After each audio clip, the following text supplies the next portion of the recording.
Friends, welcome on Yourpedia, and this video is something special for all of you who are preparing for this exam of Uttar Pradesh Public Service Commission assistant engineer का exam लिखने जा रहे हैं, preliminary लिखने जा रहे हैं। तो ये एक इम्पॉर्टेंट सीरीज है, इम्पॉर्टेंट वीडियो है और आपको बहुत हेल्पफुल रहेगी। और इसको मैं बताता हूँ किस तरीके से आपको यूज़ करना है। वीकली एक वीडियो मैं डाला करूँगा जिसमें 22 टॉपिक इंजीनियरिंग एप्टीट्यूड के हम कवर करेंगे, so that you get an idea कि हाँ हर टॉपिक का क्वेश्चन किस तरीके से आ सकता है और कैसा फ्रेम हो सकता है। And this will typically on the lines of जो एक्चुअल एग्जाम में पेपर आपका आ सकता है। प्लस योरपीडिया आपको वीक में एक टेस्ट भी प्रोवाइड करेगा जो आपको लगाना है। योरपीडिया पे फ्री आप लगा सकते हैं उसको, और वो उसमें 22 क्वेश्चन होंगे इंजीनियरिंग एप्टीट्यूड के जो आपको 15 मिनट में करने चाहिए। 15 minutes for 22 question. How many minutes for 100 question? 80 minute. For 100 question 80 minute, 80 minutes, right. So इसको 5 टाइम्स कर दें तो 100 क्वेश्चन के आसपास बनता है, तो ये आपको 5 टाइम्स कर दें तो 80 मिनट बनता है। तो योरपीडिया पे आपको वीकली हम लोग एक 22 क्वेश्चन का एक टेस्ट दिया करेंगे और आप उसको लगाया करो फ्रॉम द वेरी बिगनिंग। बहुत सा स्टूडेंट बोलता है कि साहब जब तैयारी हो जाएगी तब लगाएंगे। नहीं, क्या पता टेस्ट के थ्रू ही तुम्हारी तैयारी होनी होगी और आपको ऐसे क्वेश्चन मिलेंगे जो आपने पहले किए होंगे। ऐसा नहीं कि आपको बिल्कुल भी नहीं आता होगा, आपने किए होंगे। अगर नहीं भी किए होंगे डोंट यू वरी, आप इसमें बस अपनी स्पीड मेंटेन करने की ट्राई करना। नॉलेज नहीं, नॉलेज तो आपको विद पैसेज ऑफ टाइम आ जाएगा, लेकिन जब तक नॉलेज आता है तो टाइम इतना कम रहता है कि आप फिर टेस्ट के थ्रू अपना स्पीड मेंटेन नहीं कर पाते। डोंट वरी, क्या होगा, तुम 22 क्वेश्चन को 15 मिनट में लगाने की ट्राई करोगे और तुमसे 5-6 ही क्वेश्चन होंगे करेक्ट, बाकी सारे गलत हो जाएंगे लेट अस से। लेकिन ये चेक कर लेना कि क्या 15 मिनट के अंदर तुम 22 क्वेश्चन को पढ़ पा रहे हो, समझ आ रहे हैं तुम्हें, और स्पीड मेंटेन कर लेना। मान लो आपको 22 क्वेश्चन दिए जिसमें से आपने सब्जेक्ट अभी पढ़े ही नहीं थे और आपको उसमें से ओनली 8-9 क्वेश्चंस आते थे, 8-9 क्वेश्चंस आपको आते थे, बाकी नहीं आते थे, लेकिन आपने पढ़ा, सोचा और आपको नहीं हुआ। तो ये जो प्रैक्टिस है ना लगाने की, क्वेश्चन लगाने की, ये आपको बहुत ज़्यादा कॉन्फिडेंस देगी। ये जो क्वेश्चन लगाने की प्रैक्टिस होती है ये आपको फ्रेंड्स बहुत ज़्यादा कॉन्फिडेंस देगी। हम टाइम वेस्ट नहीं कर सकते, तो ऐसा नहीं कर सकते कि 100-100 क्वेश्चन के टेस्ट लगाना स्टार्ट कर दें, वो तो अब तुम्हें आता ही नहीं है, टॉर्चरस हो जाएगा। लेकिन 22 क्वेश्चन का तो लगा सकते हैं। तो 22 क्वेश्चन का अटेम्प्ट करने की ट्राई करो 15 मिनट के अंदर, और बस ये चेक करना कि क्या 15 मिनट के अंदर तुम लगा पा रहे हो। एट द एंड जब आप ये टेस्ट लगाओगे तो उसका सोल्यूशन भी तुम्हें मिलेगा, तो सोल्यूशन को देख के तुम्हें पता लग जाएगा अच्छा इस क्वेश्चन का मतलब ये था। अब ये जो 22 क्वेश्चन आपको मिलेंगे ये तो अलग है, ये जो मैं करवाया करूंगा ये अलग हैं। तो इन 22 क्वेश्चंस के थ्रू मेरे को तो हाफ एन आवर लग जाएगा या मे बी ज़्यादा लग जाए। मैं कंसेप्ट भी करवाऊंगा डिटेल में। तो 22 क्वेश्चन का कंसेप्ट और वो आप सारे का सारा कर सकते हैं, तो आपको आइडिया लग जाएगा कि इसमें क्वेश्चंस में आएगा क्या और किस तरीके से है। उत्तर प्रदेश का ये एग्जाम ऑब्वियसली आप जानते हैं, इसमें 150 प्रिलिमिनरी में क्वेश्चन आएंगे, 100 एप्टीट्यूड के आएंगे, 25 इंग्लिश जो हिंदी और जनरल अवेयरनेस के आएंगे।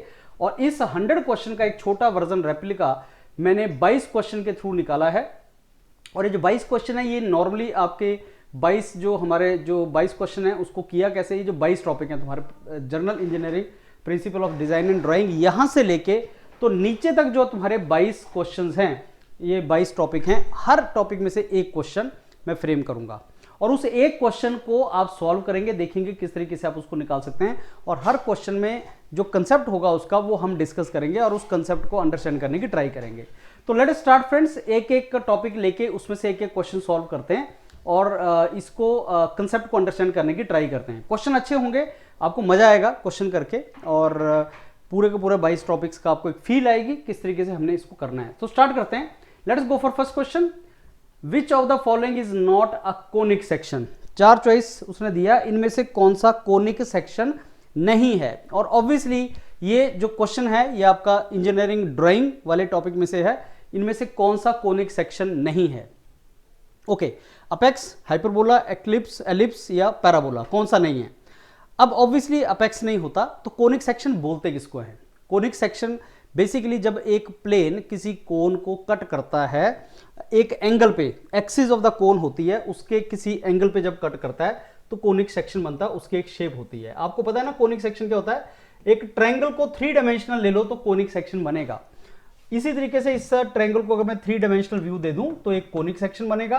अब ये कोन का अपेक्स होता है, मतलब टॉप पॉइंट होता है, और ये इसका कोन का बेस है, अगर मैं कोई एक प्लेन, कोई प्लेन मींस एक पेपर प्लेन को बोलते हैं, पेपर होता है वो प्लेन है, अगर मैं इसको कट करूं, प्लेन के थ्रू इसको कट करूं तो मेरे पास एक सर्कल निकल के आ जाएगा। अगर मैं इसको किसी एंगल पे कट करूं लेट से तो कुछ और बन के आएगा। तो अगर मैं एक कोन को एक प्लेन के साथ कट करूं सच दैट कि वो जो प्लेन मैंने जिससे कट किया वो एक्सिस ऑफ द कोन, ये है axis of the cone. Axis of the cone कैसे बनता है? एक परपेंडिकुलर लाइन जो अपेक्स से निकले और बेस पे परपेंडिकुलर बनाए, वो कोन का एक्सिस है। तो कोन के एक्सिस से आपको जो एक प्लेन एंगल के ऊपर अगर मैं प्लेन लूं, जैसे मैंने इसको लिया चाहे 90 डिग्री पे ले लिया, अगर 90 डिग्री पे प्लेन लूंगा तो मेरा सर्कल बनेगा, तो यहां पे सर्कल बनेगा। तो अगर एक प्लेन एक कोनिक एक्सिस के परपेंडिकुलर प्लेन उस कोन को कट करता है तो सर्कल बनता है। अगर किसी और एंगल पे कट करेगा तो पैराबोला, हाइपरबोला और एलिप्स बनता है। तो ये हमारे पास कुछ बेसिकली ऑप्शंस उसके जो आते हैं। कोनिक सेक्शन जो जनरेट होता है intersection of a plane and right basically circular cone के, तो ये कोनिक सेक्शन का डेफिनेशन है। और जो शेप हमारे पास बनती है वो एक डायग्राम के थ्रू मैं आपको दिखाऊंगा कौन सी शेप बनती है, इसको ध्यान से देखना, थ्योरी आप इसको बाद में पढ़ सकते हो। तो ये देखो एक कोन है और कोन को मैंने एक प्लेन से कट किया, और जब मैंने प्लेन से कट किया तो यहाँ पे पैराबोला बना, यहाँ पे सर्कल बना। ये एक्सिस ऑफ द जो आपका कोन है वो ये एक्सिस है जो आपको नजर आ रही है। और अगर अपेक्स पे कट करेगा परपेंडिकुलर तो पॉइंट बनेगा, अगर एक्सिस पे कट करेगा प्लेन, अगर एक्सिस के पैरेलल प्लेन होगा तो एक स्ट्रेट लाइन तुम्हारे पास इस तरीके से बन सकती है। या अगर आपके इस बेसिकली कोन के एजेस को कट करके बनाएगा तो इस तरीके से तुम्हारे पास एक स्ट्रेट लाइन बनती है। तो कब कोनिक सेक्शन एक स्ट्रेट लाइन बनती है, कब एक पॉइंट बनता है, और कब तुम्हारे पास पैराबोला, हाइपरबोला और एलिप्स बनता है, ये डायग्राम में तुम्हें बिल्कुल क्लियर नजर आ जाएगा कि कोनिक सेक्शन किस तरीके से होता है। ये स्पेशल केसेस में आपके पास पॉइंट और स्ट्रेट लाइन बनती है। तो जब अपेक्स में से प्लेन निकलता है तो एक सिंगल पॉइंट हमारे पास बनता है, और जब आपके पास एक स्ट्रेट लाइन बनती है जब आपके पास अपेक्स और दूसरा पॉइंट कोई कोन का अगर है उसमें से अगर निकलेगा तो इस तरीके से स्ट्रेट लाइन बनेगी। अदरवाइज आपके पास एलिप्स, पैराबोला, हाइपरबोला बनता है। एलिप्स कब बनेगा, सर्कल कब बनेगा, हाइपरबोला कब बनेगा, इसको ध्यान से, कब जनरेट होता है सेक्शन ये आपको याद करना है किस तरीके से होता है। Okay, next piezo electric materials आपका एक टॉपिक है, उसमें पीजो इलेक्ट्रिक मटेरियल और ट्रांसड्यूसर में से क्वेश्चन पूछे जा सकते हैं बहुत से। तो पीजो इलेक्ट्रिक मटेरियल जो कन्वर्ट करता है एनर्जी को, उसको क्या बोलते हैं? पीजो इलेक्ट्रिक मटेरियल का नाम बताओ। जो इलेक्ट्रिक एनर्जी को मैकेनिकल एनर्जी में या वैसा वर्सा भी होता है, ऐसे पीजो इलेक्ट्रिक मटेरियल को ट्रांसड्यूसर बोलते हैं। अब देखो होता क्या piezo electric material, transducer basically उसका एक एग्जांपल है।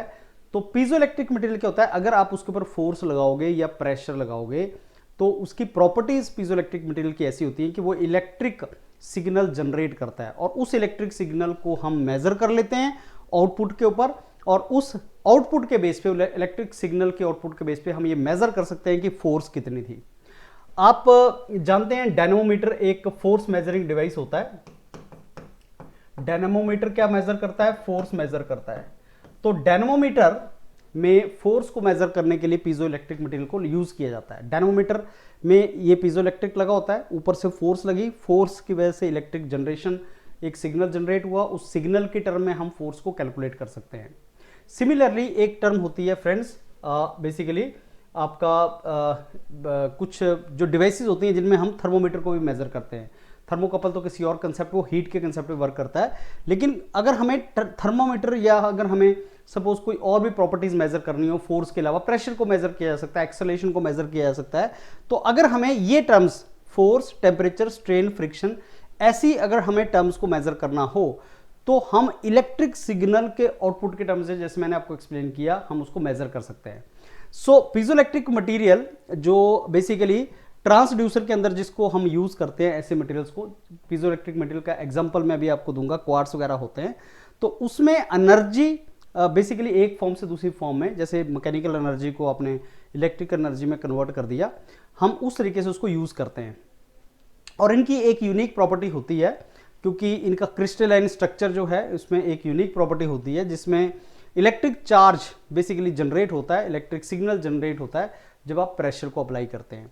क्या एग्जांपल है पीजोइलेक्ट्रिक मटेरियल के? क्वार्ट्ज इसका एक टिपिकल एग्जांपल है और ये एक्यूरेसी और स्टेबिलिटी के लिए बहुत इंपॉर्टेंट मटेरियल होता है। ये ट्रांसड्यूसर में क्वार्ट्ज बहुत ज़्यादा यूज होता है, लेकिन ओनली ट्रबल क्या है कि ये सेंसिटिव बहुत ज़्यादा नहीं होता और ये आपकी जो आउटपुट है इसमें बहुत ज़्यादा नहीं जनरेट होती। अगर ज़्यादा फोर्स लगा दिया आपने, बहुत ज़्यादा प्रेशर लगा दिया तो आपके पास एक्यूरेसी बढ़ेगी, अदरवाइज अगर कम फोर्स वगैरह है तो क्वार्ट्ज आपको एक्यूरेसी नहीं देता। एंड कुछ पीजोइलेक्ट्रिक सिरामिक्स हैं जो अलग अलग शेप के बनाए जाते हैं और वो बेसिकली आपके इवन एफिशिएंटली काम करते हैं लो वोल्टेज पे। तो क्वार्ट्ज एंड पीजोइलेक्ट्रिक सिरामिक्स जो हैं वो अलग अलग बेसिकली कैटेगरीज में इनको यूज किया जाता है। बहुत से इसके एडवांटेजेस होती हैं जो पीजोइलेक्ट्रिक ट्रांसड्यूसर है, ये सारी की सारी उसकी एडवांटेजेस हैं। इसमें मेंटेनेंस बहुत ही कम रिक्वायर्ड होती है, लॉन्ग लाइफ होती है पीजोइलेक्ट्रिक ट्रांसड्यूसर्स की, कि अगर आप इसको रफ ऑपरेशन के लिए भी यूज कर रहे हैं जहां पे बहुत ज़्यादा फोर्स लगा दी तब भी काफ़ी लॉन्ग लाइफ इसकी होती है। तो ये पीजोइलेक्ट्रिक के कुछ ट्रांसड्यूसर्स की कुछ प्रॉपर्टीज़ हैं। एप्लीकेशन कहाँ कहाँ पे हम इसको यूज़ कर सकते हैं, मैंने आपको बताया कि आप इसमें अलग अलग एप्लीकेशन जहां आपको force, pressure, acceleration, even temperature को मेजर करना है तो उसमें आप यूज़ कर सकते हैं और ये सारी के सारी उसकी एप्लीकेशन है जहां पे आप इसको यूज़ करते हैं। तो फ्रेंड्स पीजोइलेक्ट्रिक मटेरियल बहुत इंपॉर्टेंट है जो आपको पढ़ना है और ट्रांसड्यूसर पीजोइलेक्ट्रिक मटेरियल का बेसिकली एक एप्लीकेशन यहाँ पे एज अ ट्रांसड्यूसर हम उसमें यूज़ करते हैं और क्वार्ट्ज वगैरह उसका एग्जाम्पल है मटेरियल्स का जो पीजोइलेक्ट्रिक में यूज़ होते हैं। थर्मोडायनेमिक्स में से अगर आपको इंटरनल एनर्जी के ऊपर क्वेश्चन पूछेगा कि इनमें से ऐसा कौन सा है जो इंटरनल एनर्जी को चेंज नहीं करता, ऐसी कौन सी प्रोसेस है जो इंटरनल एनर्जी को चेंज नहीं करती, इसमें थर्मोडायनेमिक्स में कुछ प्रोसेसेस के नाम आपको याद करने पड़ेंगे। Isothermal temperature constant, isobaric pressure constant, isochoric volume constant, isenthalpic enthalpy constant, isentropic entropy constant, adiabatic no heat transfer. ये कुछ आपको प्रोसेसेस याद करनी पड़ेंगी। अब उसमें एक प्रोसेस इंटरनल एनर्जी कांस्टेंट भी होता है, कांस्टेंट इंटरनल एनर्जी। अगर मैं कोई भी एक सिस्टम ले लूं थर्मोडायनेमिक सिस्टम, उसके अंदर लेट अस से थर्मोडायनेमिक मैटर है, तो इस मॉलिक्यूल्स की जो काइनेटिक एनर्जी और पोटेंशियल एनर्जी है मॉलिक्यूल्स की, सिस्टम की नहीं, जो सिस्टम के अंदर थर्मोडायनेमिक मैटर पड़ा हुआ है उसके मॉलिक्यूल की काइनेटिक एंड पोटेंशियल एनर्जी को अगर जोड़ दिया जाए तो इंटरनल एनर्जी बनती है। अब एक टर्म होती है steady state term. Steady state term मतलब इक्विलिब्रियम की state. Equilibrium state means system आपका इक्विलिब्रियम में है। तो अगर सिस्टम आपका इक्विलिब्रियम में है तो उस सिस्टम की एनर्जी, इंटरनल एनर्जी चेंज नहीं होती, वो सेम रहती है। तो इस पर्टिकुलर क्वेश्चन में जो सबसे सटीक, सबसे सही आंसर था वो ये था कि इंटरनल एनर्जी तब चेंज नहीं होती अगर सिस्टम स्टडी स्टेट में है। अगर यहाँ पे आइसोथर्मल प्रोसेस दी होती तो थोड़ा सा कंफ्यूजन हो जाता, बिकॉज आइसोथर्मल प्रोसेस के अंदर भी इंटरनल एनर्जी कांस्टेंट रहती है, स्पेशली आइडियल गैसेस के लिए। लेकिन यहां पे जो उसने क्वेश्चन फ्रेम किया था वो ऐसा फ्रेम किया था कि अगर सिस्टम इक्विलिब्रियम में है स्टडी स्टेट में तो उसकी इंटरनल एनर्जी चेंज नहीं होगी। इस तरीके से आपको उसमें क्वेश्चन फ्रेम किया गया था। तो क्वेश्चन ही कुछ ऐसा फ्रेम किया गया था कि उसमें वो चेंज नहीं होता। सो इंटरनल एनर्जी क्या होता है और कौन कौन सी टाइप की एनर्जी, एंथैल्पी क्या होता है, ये सारे का सारा थर्मोडायनेमिक्स में आप पढ़ोगे कि क्या क्या बेसिकली आपके थर्मोडायनेमिक आपकी प्रॉपर्टीज हैं, क्या क्या थर्मोडायनेमिक्स आपकी प्रोसेसेस है, वो सारा आप उसमें थर्मोडायनेमिक्स में पढ़ोगे तो आपको यहाँ से टर्म्स याद होंगी। अब अगर इरिगेशन वाटर रिसोर्स में अगर हम चले तो इरिगेशन मेथड्स, कुछ irrigation method, important irrigation method होते हैं जिनका आइडिया आपको होना चाहिए कि कौन कौन से मेथड आप इरिगेशन के लिए यूज करते हो। इनमें से कौन सा ऐसा इरिगेशन मेथड है जो चाहे फ्लैट लैंड हो, चाहे रिलेटिवली स्टीप हो, थोड़ा सा स्लोप हो उसको, उन दोनों में इरिगेशन मेथड कौन सा यूज होता है। Basin, furrow method, drip irrigation, free flooding, कहाँ पे इसको यूज करते हैं। तो इसमें फ्री फ्लडिंग जो है बेसिकली वो आपका यूज होता है for flat lands as well as relatively steep land जो है। अब इसमें ये आपका फ्री फ्लडिंग क्या है, तो वाटर रिसोर्सेज वगैरह में आप ये अलग अलग टाइप के जो इरिगेशन मेथड हैं, अलग अलग तरीके के इरिगेशन करने के मेथड है, उनके बारे में पढ़ोगे। मेंटर्स आपको उसको पढ़ाएंगे इसमें होता क्या है। अभी जो आपका फ्री फ्लडिंग है उसके बारे में थोड़ा सा पढ़ते हैं, इसमें फ्री फ्लडिंग होता क्या है। ये बेसिकली इसको ऑर्डिनरी फ्लडिंग भी बोलते हैं। फ्लडिंग मतलब जब एक बार पानी छोड़ दिया गया इरिगेशन के लिए तो पानी चलता रहता है, उसको फिर कंट्रोल नहीं करते तुम, कंट्रोल्ड नहीं होता, फ्री है वो। फ्री है मतलब आपने जहां पे उसको भेजना है, जिस बेसिकली पैसेज में आपने उसको भेजना है उसमें वो चलता रहेगा। आप बेसिकली डिच सी बनाते हो, एक डिच सी आप डिग करते हो खेत के बीच में, फार्म के बीच में डिच डिग करते हो, उसमें वो पानी आपका फ्लो करता रहता है। तो फील्ड में चला जाएगा, वाटर फ्लो कर जाएगा उनके थ्रू, और एक बार पानी आपने छोड़ दिया तो फिर आप उसको कंट्रोल, वो उसका पाथ ही उसको कंट्रोल करता है, आप उसको ट्राई नहीं करते कंट्रोल करने की।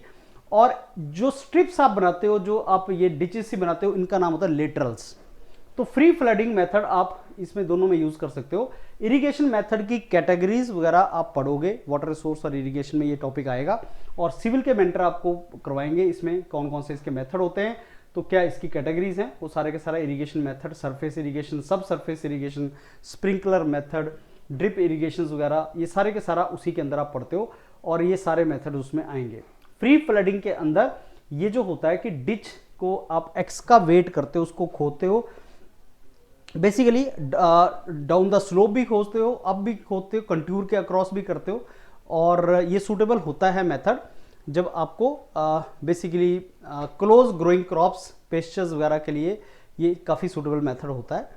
एंड जैसे हमने डिस्कस किया कि इसमें थोड़ा बहुत रिलेटिवली स्टीप स्लोप्स में भी आप इसको कर सकते हो।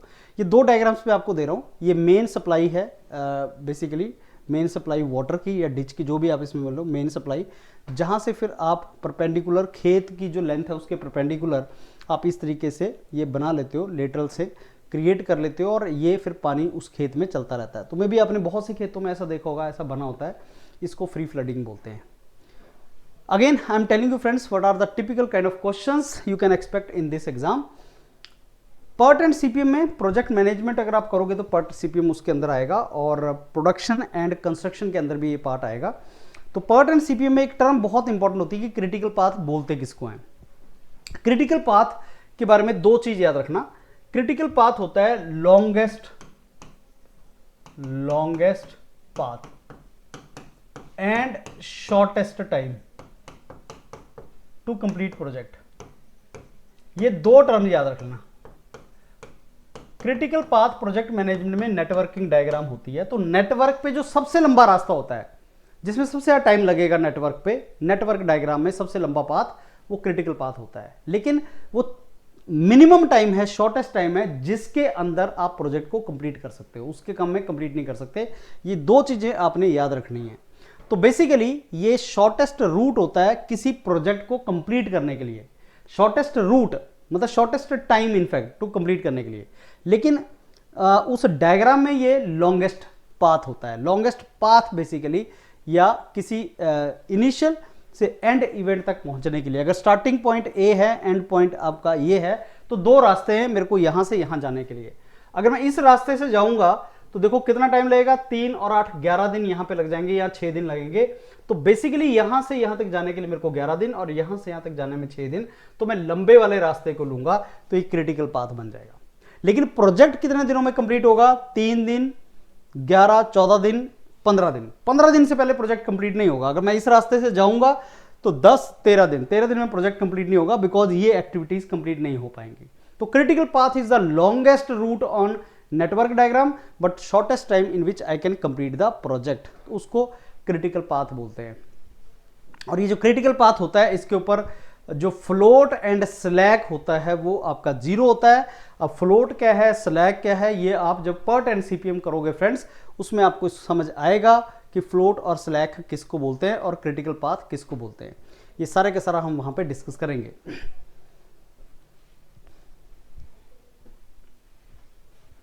देखो, ओनली थिंग कि क्वेश्चन विल बी आपका थ्योरेटिकल और वन लाइनर क्वेश्चंस वो फ्रेम करेगा। डज नॉट मीन कि क्वेश्चन आसान हो जाता है, कि क्वेश्चन आपका एप्टीट्यूड पूरा चेक करता है किसी सब्जेक्ट को लेके। एर्गोनॉमिक्स क्या चीज से रिलेटेड है? ह्यूमन कंफर्ट से, या ह्यूमन सेफ्टी से, या दोनों से? तो फ्रेंड्स आप ये समझ लो कि ह्यूमन बीइंग जब काम करता है तो वो अपने आसपास जो मशीनें हैं, डिवाइसेस हैं, उनके साथ मिलके उसको काम करना होता है। और अगर वो सिचुएशन कंफर्टेबल ना हो तो वो काम नहीं कर पाएगा। सेफ भी होना चाहिए, कंफर्टेबल भी होना चाहिए, तभी आपका प्रोडक्टिविटी आएगी। तो एर्गोनॉमिक्स होता है किस तरीके के पोस्चर में आपको काम करना है, लाइटिंग कैसी है, वहां पे वेंटिलेशन कैसी है, जगह कैसी है, बैठने का कैसा है, काम करने का पोस्चर कैसा है, वो सारी की सारी चीज को एर्गोनॉमिक्स बोलते हैं।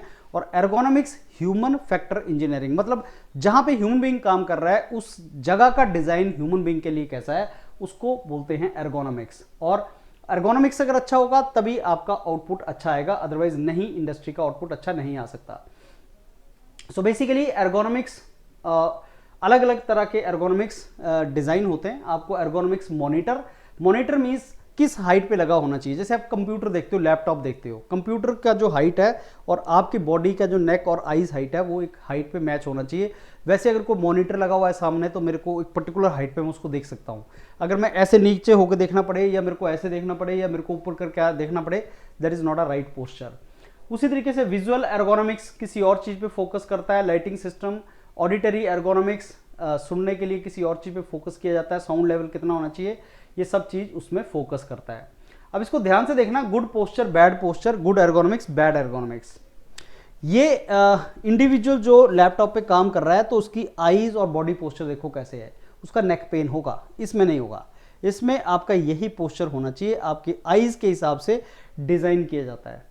तो जहां पे आपको बहुत देर तक लैपटॉप के वगैरह पे काम करना है वहां पे आप हाइट मेंटेन करते हो वर्क करने की, अदरवाइज आपके नेक पेन वगैरह होता है।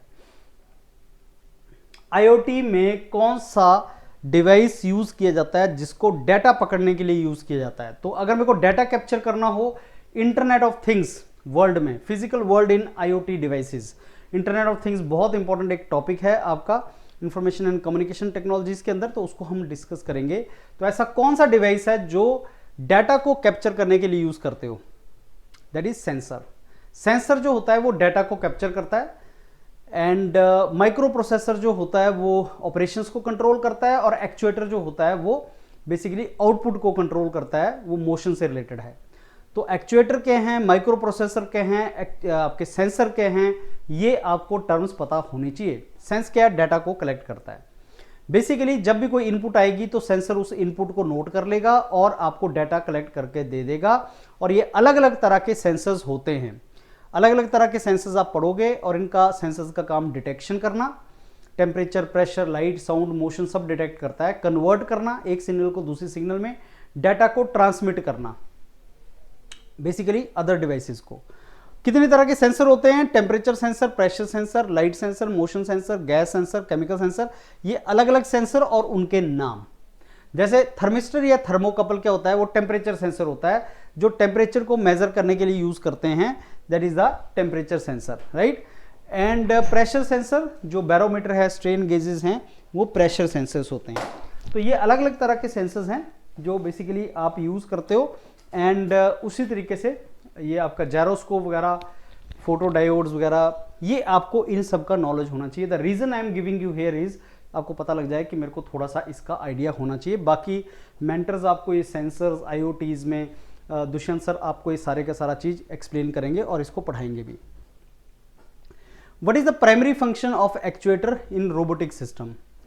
तो एक्चुएटर्स का क्या काम है रोबोटिक सिस्टम के अंदर? Answer is to generate motion. Actuators का मेन काम रोबोटिक सिस्टम में होता है मोशन को जनरेट करना।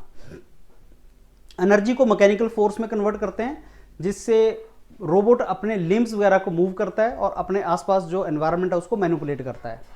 तो बेसिकली सेंसर का काम होता है डाटा कलेक्शन करना, और एक्चुएटर का काम होता है मोशन को जनरेट करना। This is the definition of actuator. Convert the energy into motion. तो मेन फंक्शन क्या है एक्चुएटर के? Energy conversion, motion generation and force production, right. तो सेंसर, एक्चुएटर्स, रोबोटिक्स वगैरह में भी ये टॉपिक आएगा। You should have some knowledge of this topic. Maintenance, maintenance एक सब्जेक्ट है आपका। अलग अलग तरह की मेंटेनेंस होती है। अब आपको ये पता होना चाहिए कि कौन सी मेंटेनेंस महंगी होती है, रिएक्टिव होती है और वो अच्छी नहीं होती। Preventive maintenance, prevention is better than cure. Curative maintenance, अब क्योर तो करना पड़ेगा, गड़बड़ हो गई अब इसको ठीक करो। तो cure is always costly, cure is something which is not good. Prevention is good. तो करेक्टिव, अब गलती हो गई, अब करेक्ट करना पड़ेगा। प्रिवेंटिव होता तो हम गलती ही नहीं करने देते। Preventive is good, predictive is good. Predictive means मैंने पहले ही प्रिडिक्ट कर लिया कि कुछ गड़बड़ हो सकती है। प्रिवेंटिव मतलब रिचुअलिस्टिकली मैं बेसिकली टेक केयर करता हूं, मेंटेन करता हूं अपने सिस्टम को कि गलती ना हो। लेकिन करेक्टिव मीन्स जब गलती हो गई, कोई माल फंक्शन आ गया, कोई रिपेयर करने की जरूरत पड़ गई, तो उसको करेक्टिव मेंटेनेंस में हम डालना पड़ता है। माल फंक्शन को देखो, लोकेट करो कहां गड़बड़ हो गई, कहां पे अब रिपेयर की जरूरत है। और कई बार ऐसा होता है कि सिस्टम खड़ा हो जाता है। जो प्रिवेंटिव और प्रेडिक्टिव मेंटेनेंस है उसमें सिस्टम चलता रहता है, सिस्टम रुकता नहीं है। लेकिन जो आपका करेक्टिव मेंटेनेंस है, अब कई बार मशीन खड़ी हो जाती है तो ऑब्वियसली कॉस्टली पड़ेगा। और वो रिएक्शन है, पहले एक्शन मतलब खड़ी हो गई कोई चीज, अब रिएक्शन करो उसको। प्लान्ड भी हो सकता है, अनप्लान्ड भी हो सकता है। ब्रेक डाउन होने के बाद ये अनप्लान्ड होता है। Silicon solar cell friends use किए जाते हैं आपके सोलर सेल्स के अंदर सोलर एनर्जी को कैप्चर करने के लिए, और सिलिकॉन सेल यूज किए जाते हैं। और फोटोवोल्टाइक सेल जो सोलर रेडिएशन को बेसिकली कैप्चर करता है, सोलर रेडिएशन को स्टोर करता है, फोटोवोल्टाइक सेल, उसमें सिलिकॉन सेल यूज होते हैं। और सबसे बड़ा जो नेगेटिव एस्पेक्ट है इसका सिलिकॉन सेल का या सोलर सेल का, वो ये है कि इसकी एफिशिएंसी कम होती है, काफी कम, 20 से 25% एफिशिएंसी ही इसकी होती है। And that is the main trouble of harnessing of solar energy. Solar energy को हार्नेस करने में सबसे बड़ी ट्रबल यही होती है कि आपकी एफिशिएंसी बहुत कम होती है। ये सेमीकंडक्टर मटेरियल होते हैं सिलिकॉन, जो इलेक्ट्रिक करंट जनरेट करते हैं।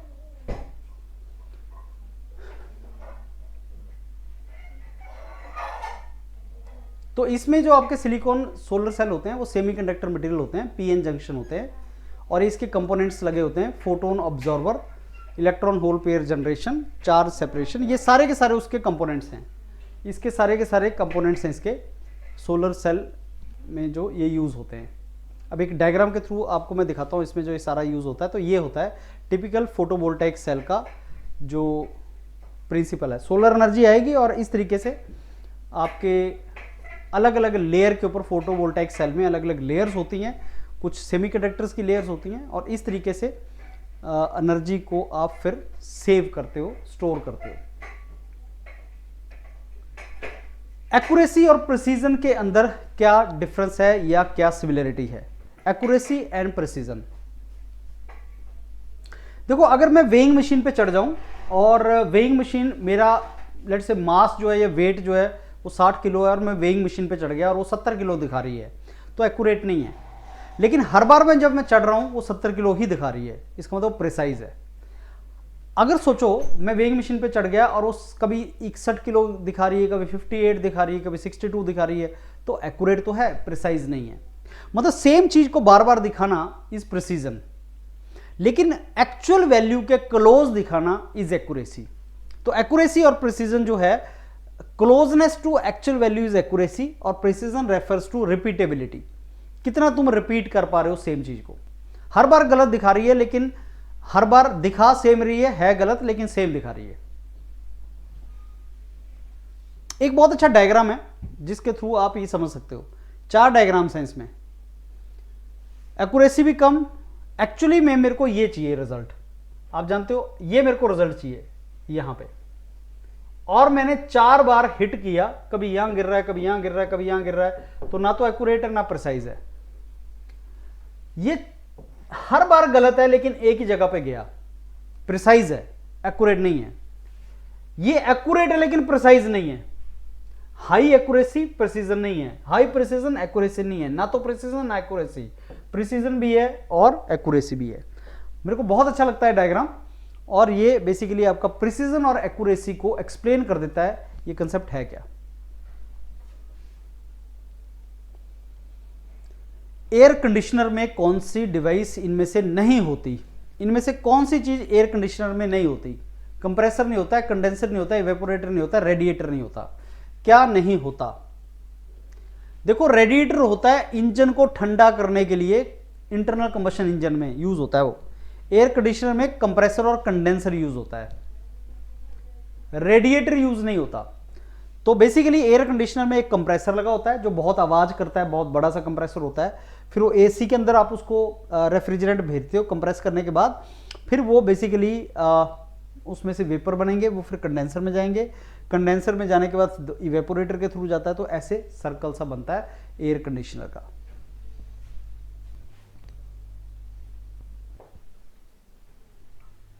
ये आपका एयर कंडीशनिंग का जहां पे डक्ट लगा होता है, जहां पे ठंडा करता है। तो ये सारा लो टेम्परेचर है, ये हाई टेम्परेचर हाई प्रेशर है, राइट। ये सारे का सारा आपका लो प्रेशर है, इस तरफ लो टेम्परेचर, ये बेसिकली लो टेम्परेचर, ये हाई टेम्परेचर, और ये आपका हाई प्रेशर डिवाइसेस है, इसको प्रेशर इसका हाई कर देता है, low pressure to high pressure, right. तो रेडिएटर इसमें नहीं लगा होता। कंप्रेसर का काम क्या है? प्रेशर को बढ़ा देना। जब रेफ्रिजरेटर का प्रेशर बढ़ जाता है तो वेपर स्टेट से लिक्विड स्टेट में चला जाता है। रेफ्रिजरेंट जो यूज होता है एयर कंडीशनर के अंदर, रेफ्रिजरेंट यूज होता है, जब तुम उसका प्रेशर बढ़ाते हो तो वो वेपर स्टेट से लिक्विड स्टेट में चला जाता है। कंडेंसर उस हाई टेम्परेचर लिक्विड का टेम्परेचर को रिड्यूस करता है और उसको नॉर्मल टेम्परेचर पे लाता है। इवेपोरेटर उसको इवेपोरेट करता है और वहीं से लेटेंट हीट ऑफ वेपोराइजेशन से ठंडक मिलती है, कूलिंग इफेक्ट मिलता है।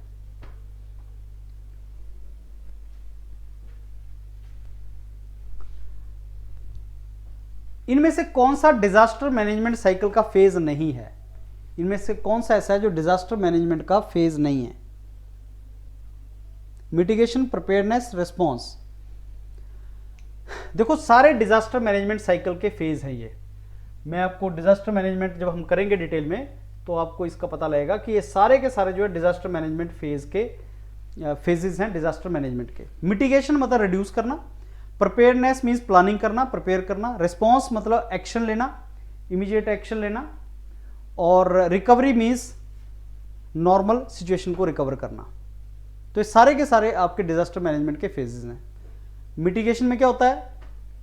Reduce the impact of disaster, potential hazard को समझना और अपने आप को तैयार कर लेना, मिटिगेट करना।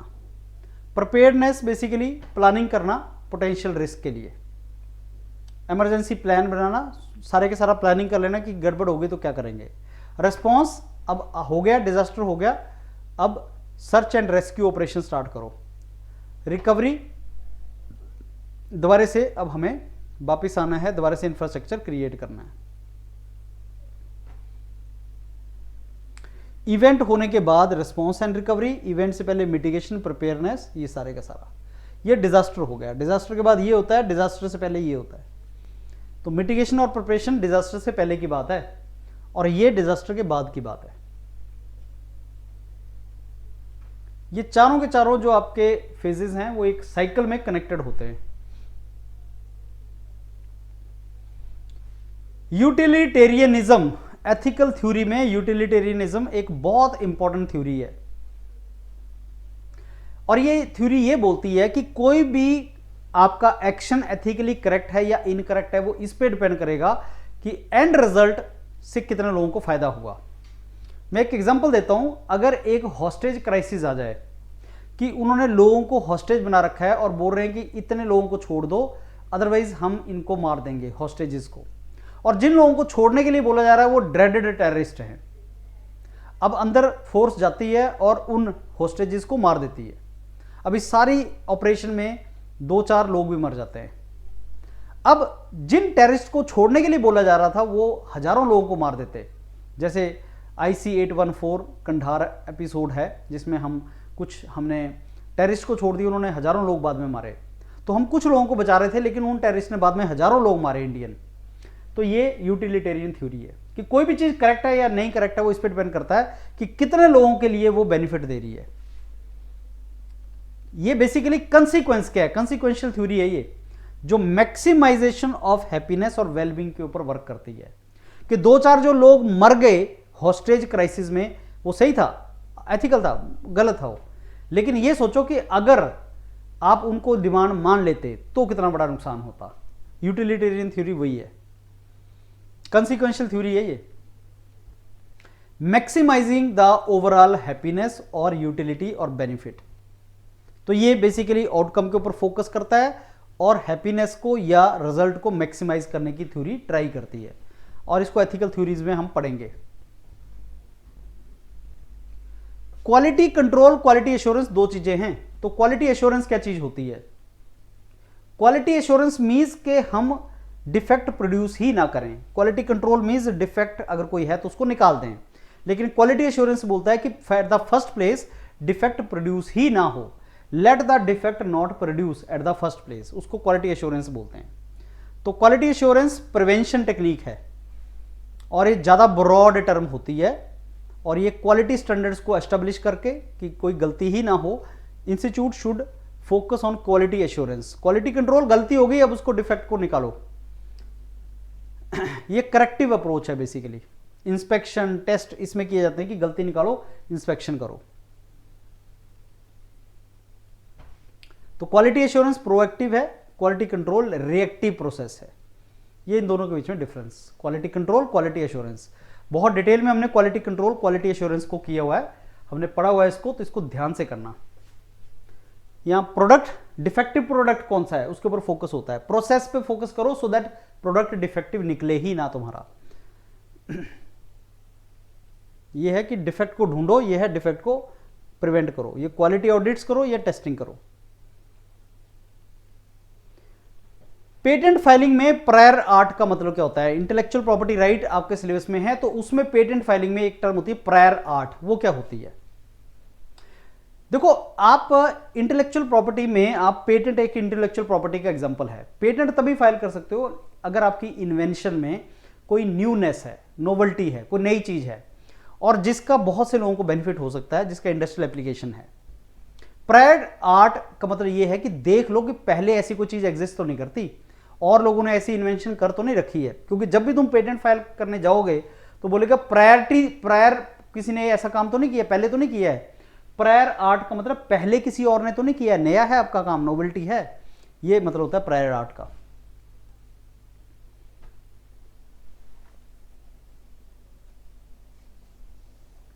मतलब पहले कोई काम ऐसा ना हुआ हो। ये आपकी पेटेंट एप्लीकेशन को स्ट्रेंथन करती है, रिजेक्शन नहीं होता है और लिटिगेशन के रिस्क भी कम होते हैं, इसलिए प्रायर आर्ट करना जरूरी है। हेल्थ एंड सैनिटेशन में फ्रेंड्स वायरस के ऊपर क्वेश्चन आ सकता है, इनमें से कौन सा वायरस नहीं है, कौन सा डिजीज वायरस करता है, कौन सा नहीं करता। तो TB, malaria, Meselson, typhoid. Meselson जो है वो वायरस है, ट्यूबरकुलोसिस जो है बैक्टीरिया है, मलेरिया पैरासाइट है और टाइफाइड बैक्टीरिया है, ये इनके नाम। और कौन कौन से कॉमन जो आपके वायरस हैं और उनसे कौन सी बीमारियां होती हैं? Influenza, common cold, measles, rubella, chicken pox, ये सारे के सारे, hepatitis A B, polio virus था, वो पोलियो भी वायरस था, अभी एलिमिनेट हो गया इंडिया से, आई थिंक 2015-16 में से एलिमिनेट है ये। कोविड, ये सारे के सारे वायरस थे। ऐसा कौन सा मटेरियल हैंडलिंग इक्विपमेंट है जो transporting heavy load over long distance के लिए बेस्ट है? अगर मेरे को एक डिस्टेंस से दूसरी जगह बेल्ट के थ्रू, एक कन्वेयर के थ्रू सप्लाई करना हो हैवी मेटल, तो हैवी मटेरियल तो एक जगह से दूसरी जगह के बीच में मैं इस मटेरियल हैंडलिंग के थ्रू कर सकता हूं, ट्रांसपोर्ट कर सकता हूं।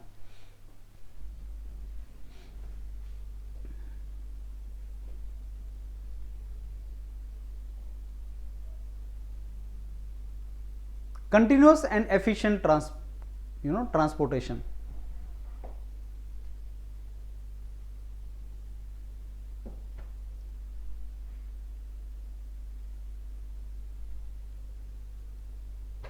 इसमें बेल्ट होती है, पुली होती है, फ्रेम होता है, ड्राइव मैकेनिज्म होता है। बहुत लंबी लंबी बेल्ट्स होती हैं इंडस्ट्री के अंदर, आप देखोगे तो बहुत लंबी बेल्ट्स लगी होती हैं जिनमें आप जैसे कोई हैवी चीज को भी आप अगर स्ट्रॉन्ग बेल्ट बना रहे हो तो आप हैवी चीज को भी आप ट्रांसपोर्ट कर सकते हो उसमें।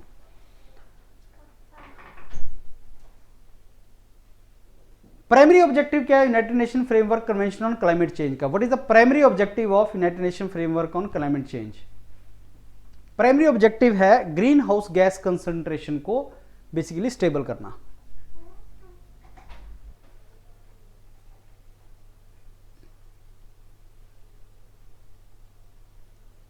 Just in time, zero inventory. Just in time होता है zero inventory. Just in time होता है कि जब आपको किसी प्रोडक्ट की रिक्वायरमेंट है तभी के तभी आपको प्रोडक्ट मिल जाए और आपको इन्वेंट्री इकट्ठी ना करने पड़े। जितनी इन्वेंट्री कम हो सके उतनी रखो, लेकिन वो तभी पॉसिबल है अगर आपके सप्लायर के रिलेशन अच्छे हैं, अगर आप कंटिन्यूसली चीजों को इंप्रूव कर रहे हैं, लॉट साइज आपका छोटा है और कंट्रोल अच्छा है सारा।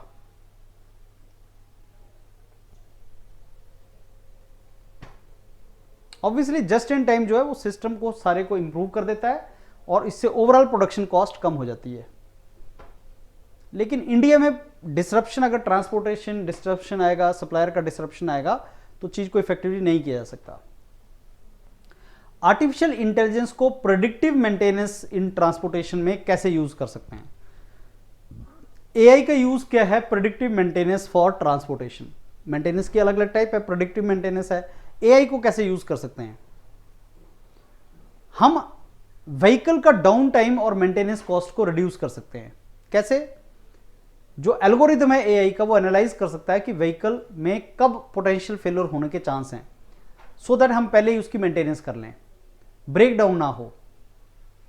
प्रेडिक्टिव मेंटेनेंस में बहुत क्रूशियल रोल प्ले कर सकता है artificial intelligence, by data collecting, by predictive modelling and proactive maintenance. तो बेसिकली आर्टिफिशियल इंटेलिजेंस के ऊपर आपको क्वेश्चन आएगा बहुत। फ्यूल कंजम्पशन या पैसेंजर कंफर्ट उसकी बात नहीं कर रहा है, वो डाटा के थ्रू ये पता लगा लेगा कि व्हीकल कब तुम्हारा खराब हो सकता है। प्रेडिक्टिव मेंटेनेंस में उसको हेल्प करेगा।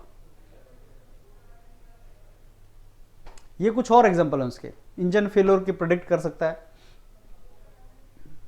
डाटा के बेस पे कि टिपिकली कोई भी इंजन है वो कितने टाइम पे फेल होता है, कितना चलाने के बाद फेल होता है, एटसेट्रा। टेलीमेडिसिन आपके हेल्थ केयर आउटकम को कैसे बढ़ा सकता है? आपके रूरल एरिया में टेलीमेडिसिन का क्या बेनिफिट हो सकता है? टेलीमेडिसिन से देखो जो आपका कम्युनिकेशन है बढ़ जाता है। डॉक्टर्स और रूरल एरिया में जो पेशेंट है उसके बीच में कनेक्टिविटी बढ़ा सकते हो तुम। नीड आपका जो कॉस्टली जो आपका मेडिसिन होता है, अगर आपको जाना है डॉक्टर के पास, कहीं जाओगे, ट्रांसपोर्टेशन कॉस्ट लगेगा, टाइम कंज्यूमिंग होता है ट्रैवलिंग, तो सारे के सारे इसके कॉस्ट को कम कर सकता है। जो हेल्थ केयर है उसको टेलीमेडिसिन बहुत अच्छे तरीके से इंप्रूव कर सकता है। वाइड रीच बढ़ सकती है बिकॉज इंडिया में ऐसे बहुत से विलेजेस हैं जहां पे डॉक्टर नहीं है, डॉक्टर तक कनेक्टिविटी नहीं है। तो through all this information and communication technology, ICT का यूज करके आप फिजिशियन, डॉक्टर, पेशेंट और इन सारों के बीच में कनेक्टिविटी बढ़ा सकते हो। टेक्नोलॉजी एडवांसमेंट्स जैसे जैसे एआई एमएल का यूज होगा वैसे वैसे कम्युनिकेशन 5G का, आईओटी का, एआई का यूज जैसे जैसे बढ़ेगा, टेक्नोलॉजी बहुत अच्छे तरीके से आप यूज कर सकते हो ये सारी सर्विसेज को प्रमोट करने के लिए। ऑब्वियसली इसमें गवर्नमेंट की support is also required. So friends, these were 22 questions जो मैंने सारे टॉपिक को कवर करते हुए बनाए थे। पर्पस ये था कि आपको एक फील आए कि 22 क्वेश्चन कैसे 22 टॉपिक में से फ्रेम किए जा सकते हैं। वीकली टेस्ट जरूर लगाना जिसमें 15 मिनट में ट्राई करना है 22 क्वेश्चन आप सॉल्व कर सको एंड इनको रिवाइज करना कंसेप्ट के थ्रू। ये मैंने आपको ऑलरेडी पीडीएफ अपने व्हाट्सएप ग्रुप में भेज दिए, जो फ्री व्हाट्सएप है उनको ज्वाइन कर लो अगर नहीं किए हैं। उसमें बहुत अच्छा काम का कंटेंट आप लोगों को योरपीडिया दे रहा है। इससे अच्छा कंटेंट आपको नहीं मिलेगा इस एग्जाम के लिए। अगर अभी तक भी आपने ज्वाइन नहीं किया है तो आप जरूर ज्वाइन कर लो फ्री व्हाट्सएप ग्रुप, ये डॉक्यूमेंट वहीं पे आपको मिल जाएगा। Thank you.